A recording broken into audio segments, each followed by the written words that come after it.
નમસ્કાર વિદ્યાર્થી મિત્રો, હું શૈલેષ જે કનાળા રાજહંસ વિદ્યા સંકુલના ઓનલાઈન ટીચિંગ ક્લાસમાં આપ સર્વનું સ્વાગત છે. આજે આપણે ધોરણ 9 વિષય હિન્દી, જેમાં આપણે 12મા પાઠનો અભ્યાસ કરીશું. જે પાઠનું નામ છે રાની. મિત્રો, અહીં આપણે पाठ 12 धोरण 9 જેમાં रानी पाठ का हमने अभ्यास किया था और हम जो उसका लेखक का परिचय और पाठ का परिचय, उसके बाद जो हम पाठ पढ़ना शुरू किया था कि एक रानी नाम का एक घोड़ा है, उसकी बात हो रही है और यहाँ जो घोड़े के प्रति लगाव था उसकी बात हो हम कर रहे थे। और रानी जो एक राजमहल का घोड़ा था, उसका नाम रानी था, इसलिए उसको रानी के नाम से बुलाया जाता था। उसके बाद जो हम आखिरी पैराग्राफ में जो पहुँचे थे कि वह इतनी सुंदर थी कि अब तक उसकी छवि आँखों में वसी जैसी है। और वो रानी जो वो घोड़ी थी वो ऐसी सुंदर थी कि उसकी छवि आज भी उसकी आँखों में बसी हुई है। हल्का चॉकलेटी चमकदार रंग जिस पर सृष्टि फिसल जाती है, और वो रानी छे हल्की चॉकलेटी रंग की थी और जिसके देखते ही हमारे से वो मन पिघल जाता है। खड़े छोटे कानों के बीच में माथे पर झूलता अयाल का गुस्सा और बड़ी काली स्वच्छ और पारदर्शी जैसी आंखें, तो यही है जो वो रानी के ऊपर जो बाल गुस्सा जो रहता है, वो बाल ऐसा सिल्की बाल था और उसकी आंखें पारदर्शी जैसी आंखें। लाल नथु ने जिन्हें फूला फूला कर चारों ओर की गंध लेती रहती है, और उसके जो नाक नथुले जिसके फूला फूला नाक, उसके लाल नाक जो गंध लेते थे, उजले दांत और लाल जीभ की झलक देते हुए गुलाबी ओठों वाला लंबा मुंह जो लोहा चबाते रहने पर भी विकसित नहीं होता था। तो यहाँ जो इसके मुंह की बात की, उसका मुंह ऐसा है कि वो, और उसके दांतों के बीच जो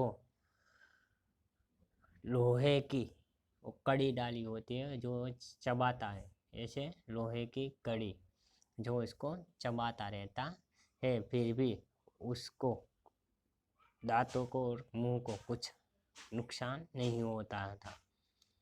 ऊंचाई के अनुपात से पीठ की चौड़ाई अधिक है। ऊंचाई के अनुसार वो ऊंचा ही इतना नहीं है, पर उसकी जो पीठ है उसकी चौड़ाई अधिक है। पीठ थोड़ा वो घोड़ी है वो थोड़ी सुस्त है।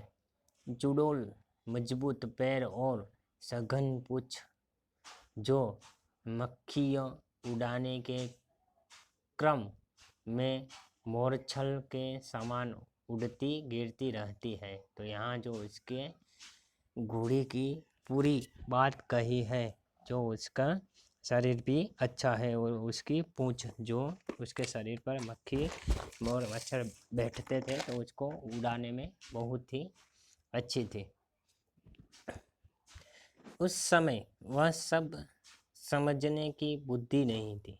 वो जो बच्चे थे लेखक तब वो कह रहे थे उस समय जो हम छोटे थे तब हमें इतना समझने की बुद्धि नहीं थी, परंतु इतने दीर्घकाल के उपरांत भी स्मृति पट पर वे रेखाएं जैसे अभर आती है, जैसे किसी अदृश्य स्याही से लिखे अक्षर अग्नि के ताप से प्रत्यक्ष होने लगते हैं।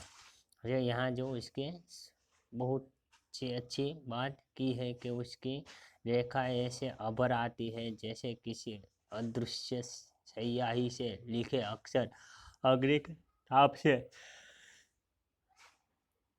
प्रत्यक्ष होने लगते हैं। हम बार बार सोचते हैं कि वह कुछ और छोटी क्यों न हुई होती तो हम रोजी और निक्की के समान उसे भी अपने कमरे में रख लेते। रोजी और निक्की के समान, लेखक कहते हैं हमारे जो रोजी और निक्की थे उसके समान हम छोटे होती तो हम उसको कमरे में भी रख लेते। रानी को घोड़ी को कमरे में भी रखते। हम बार बार सोचते हैं कि वह कुछ और छोटी क्यों न होती। रानी को अपने कमरे में ले जाना संभव नहीं था। अंतः अस्तबल बना हुआ बरामदा ही हमारी अराजकता का कार्यालय बना। बरामदा घोड़े बांधने के लिए तो बना नहीं था। बरामदा घोड़े बांधने के लिए बना नहीं था। अंततः उसकी दीवार में एक खुली अलमारी और कई आते तक थे। बरामदार यानी कि एक जो खुली जगह उसके नीचे छाबड़े के नीचे होती है उसके बरामदार के वो घोड़े बांधने के लिए नहीं थी, परंतु वहाँ वो रानी को रखते थे और कई आते थे। उनमें हमारा स्वेच्छाया उन्हीं में हमारा स्वेच्छाया विस्थापित और चरणार्थी खिलौने का परिवार स्थापित होने लगा और वह खेलने के लिए और ऐसे थोड़ी जगह थी। रानी की गर्दन में झूल झूल कर उसके कान और अय्याल में फूल खोज खोज कर और उसको बिस्कुट मिठाई आदि खिला खिला कर थोड़े ही दिनों में हमने उससे ऐसे मैत्री कर ली कि हमें न देखने पर वह उपस्थित होकर पैर पटकने और हिनहिनाने लगती थी। तो यहाँ जो रानी के वो गर्दन पे झूलते थे और उसके कानों पकड़ते थे और वहाँ उसके झूल झूल कर वो खेल रहे थे ऐसे थे और उससे से वो खाना बिस्कुट खिलाते और मिठाई खिला खिला कर से वो के साथ ऐसी मित्रता कर ली कि उसको न देखने पर वो रानी हिनहिनाने लगती थी, यानी कि वो आवाज़ करने लगती। फिर हमारी घुड़सवारी का कार्यक्रम आरंभ हुआ। मेरे और बहन के लिए सामान्य छोटी पर सुंदर जीन खरीदी गई और भाई के लिए चमड़े के घेरे वाली ऐसी जीन बनवाई गई जिससे संतुलन खोने पर भी गिरने का भय नहीं था। तो यहाँ जो है कि भाई हमारी घुड़सवारी यानी कि घोड़े सवारी का कार्यक्रम आरंभ हुआ। थोड़े बड़े हो गए और रानी को है वो अच्छे तरह रखने लगे। फिर वो रानी के ऊपर सवारी करने लगे और बहन के लिए सामान्य छोटी पर सुंदर जीन यानी कि वो घोड़े पर रखने का वो गाड़ी जो होती है वो खरीदी गई और भैया के लिए चामड़े की और उसमें गिरने का भय ही नहीं था। बाहर से चबूतरे पर खड़े होकर हम बारी बारी से रानी पर आरूढ़ होने और छुट्टन साथ दौड़ता हुआ हमें घुमाता। तो यहाँ बाहर जो चबूतरे के पास है यानी कि उसके गांव में जो चबूतरा होता है वहाँ रहते हैं, वहाँ जाते थे। उसके खड़े होकर हमें बारी बारी से रानी पर जारूठ होते और छुट्टन साथ दौड़ता हुआ हमें घुमाता। छुट्टन कि वो उसके साथ एक व्यक्ति जो रहता है वो उसको घुमाता था। सवेरे भाई बहन घूमते और स्कूल से लौटते पर तीसरे पहर या संध्या समय मेरे साथ वह कार्यक्रम दोहराया जाता, यानी कि तीसरा पहर यानी कि 4-5 बजे और शाम को कार्यक्रम से दोहराया जाता। परंतु ऐसी सवारी से हमारी विद्रोही प्रकृति कैसे संतुष्ट हो सकती थी। अस्तबल में रानी की गर्दन में झूल कर तथा स्टूल के सहारे उसकी पीठ पर चढ़कर भी हमें संतोष न होता था। यानी कि घोड़े के गर्दन से जो वो झूलता था वो उसको बहुत अच्छा लगता था। वैसे सवारी में उसको मज़ा नहीं आया। अंत में एक छुट्टी के दिन दोपहर में सब छुट्टी के दिन दोपहर में सबके सो जाने पर हम रानी को खोलकर बाहर से आए और चबूतरे पर खड़े होकर उसके नंगी पीठ पर सवारी करके बारी बारी से अपने अधूरी शिक्षा की पूरी परीक्षा लेने लगे। वहाँ जो लेखक कह रहे थे, एक दिन जो छुट्टी थी तब सुबह जल्दी उठकर जो घर में सब सो रहे थे तब वो रानी को लेकर बाहर गया और उस पर चढ़कर सवारी करने लगा। कुछ उस पे वो चमड़े की जो खल थी वो रखा नहीं था, जो गादी होती है बैठने की वो नहीं रखा था, ऐसे ही उस पर चढ़ गए थे और उसके सवारी शुरू कर ली थी। यह स्वाभाविक ही था कि ताज रानी हमारी अराजक प्रवृत्तियों से प्रभावित हो जाती। वास्तव में बालकों में चेतना के विभिन्न स्तरों का बोध न होकर सामान्य चेतना का ही बोध रहता है। अंततः उनके लिए पशु पक्षी वनस्पति सब एक परिवार के हो जाते हैं। यहाँ और निक्की रानी की पूंछ से झूलते लगता था। रोजी इच्छानुसार उसकी गर्दन पर उछलकर चढ़ती और नीचे कूदती थी और हम सब उसकी पीठ पर ऐसे गर्व से बैठते थे कि मानो मयूर सिंहासन पर आसीन हो। रानी हम सबकी शक्ति और दुर्बलता जानती थी। रानी हम सबकी शक्ति और दुर्बलता दोनों ही जानती थी। उसकी नंगी पीठ पर अयाल पकड़कर, अयाल जो घोड़े खींचने की जो लच्छी होती है, जो उसके मुंह में कड़ी के अंदर पूर्वी कर रखती होती है, खींचने वाली, जो उसको अयाल कहते हैं।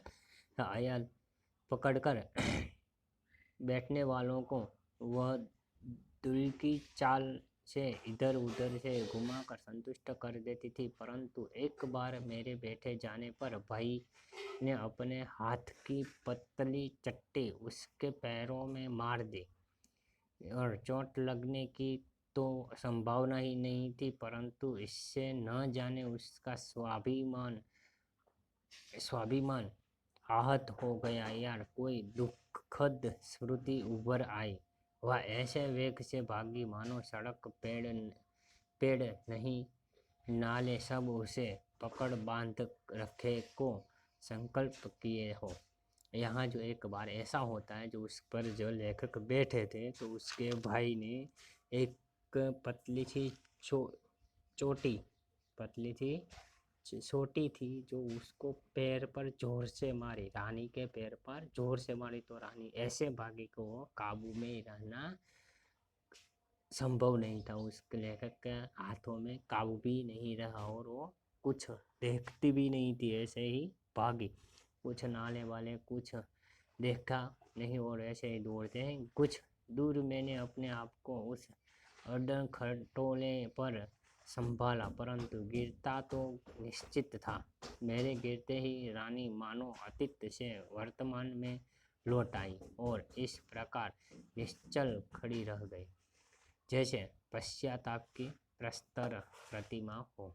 यहाँ जो ऐसी भागी को रोकने का नाम ही नहीं। जैसे वो लेखक घोड़े से कूद गए, पड़ गए, तो रानी आगे जाके रुक गई और वो जो अतीत को भूलकर वो वास्तव के रूप में आ गई। ऐसा हुआ।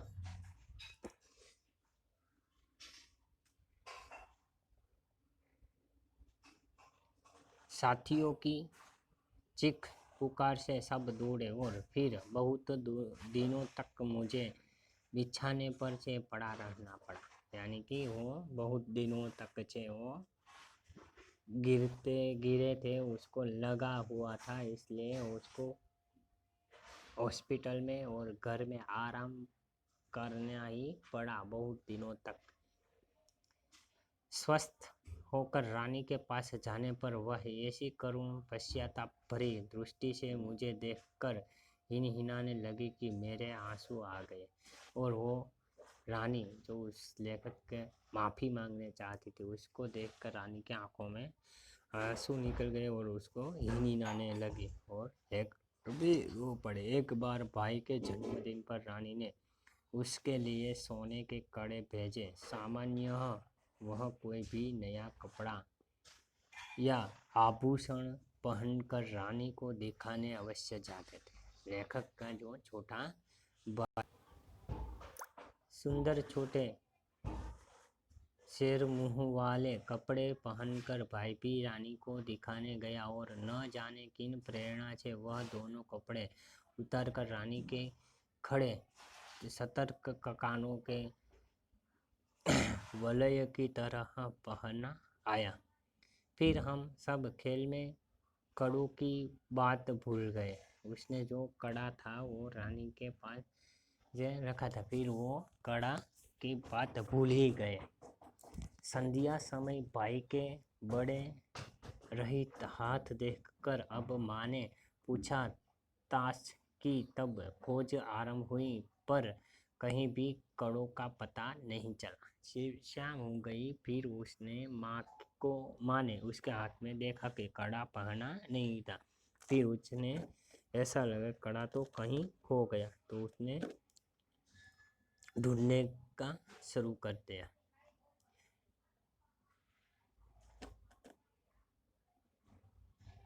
फिर हम सब खेल में कड़ों की बात भूल गए। आरंभ पर से कड़ों का पता ही नहीं चला। रानी अपने कान को खुरों से खोदती और हिनहिनाती रही। अंततः में बाबूजी का ध्यान उसकी ओर गया और उन्होंने मिट्टी हटाने का आदेश दिया। किसी ने कुछ गहरा गुट्ठा खोदकर दोनों कड़े गाड़ दिए थे। दंड तो किसी को नहीं मिला, परंतु रानी सारे घर के हृदय में स्थान पा गई। तो यहाँ एक बार ऐसा हुआ कि जिसने वो खड्डा गाल कर वो जो दोनों सोने के कड़े जो छुपाया था, वो रानी ने देखा था।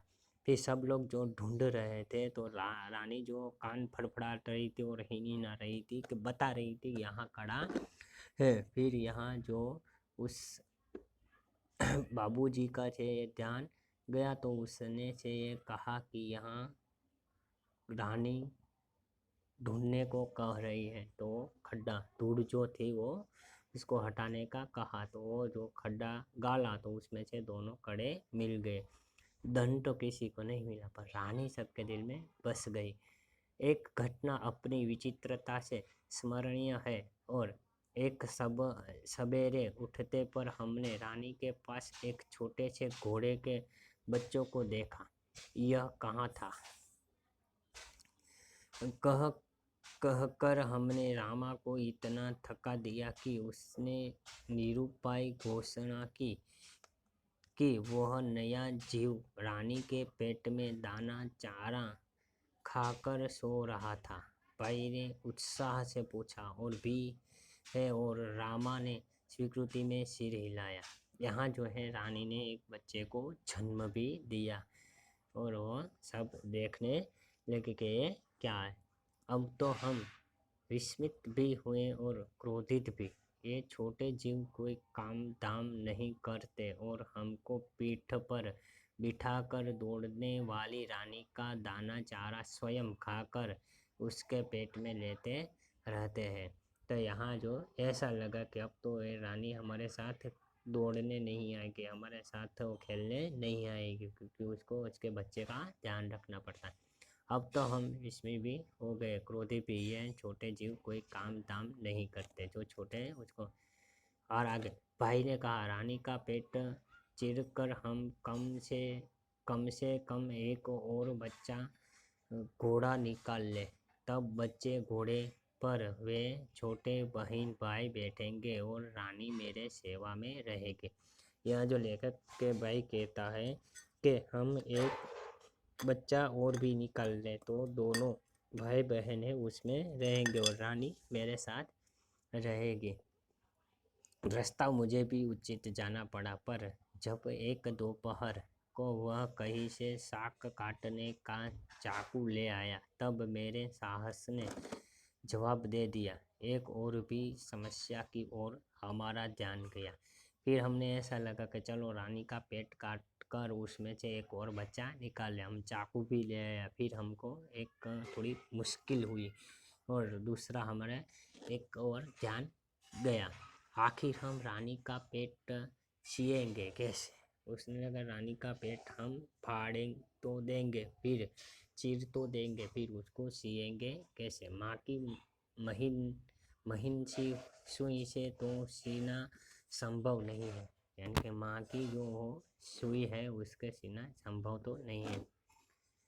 टाट सीने का बड़ा सूजा रामा अपनी कोठरी में रखता था, जहाँ हमारी पहुँच नहीं थी। कुछ दिनों के उपरांत जब रानी का अश्व शिशु कुछ बड़ा होकर दौड़ने लगा, तब हमें न अपना क्रोध स्मरण रहा और न प्रस्ताव।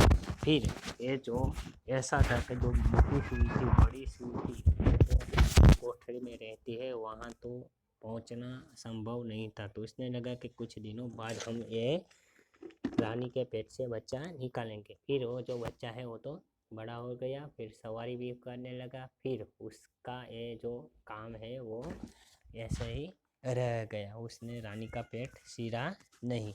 तो ये बहुत ही अच्छा एक जो प्राणी प्रत्यय का प्रेम है वो पाठ यहाँ जो है पूर्ण होता है। तो आशा रखता हूँ इसमें से आप कुछ सीखें और इसमें से आप भी कोई प्राणी प्रत्यय से प्रेम दाखें। जय हिंद, जय भारत।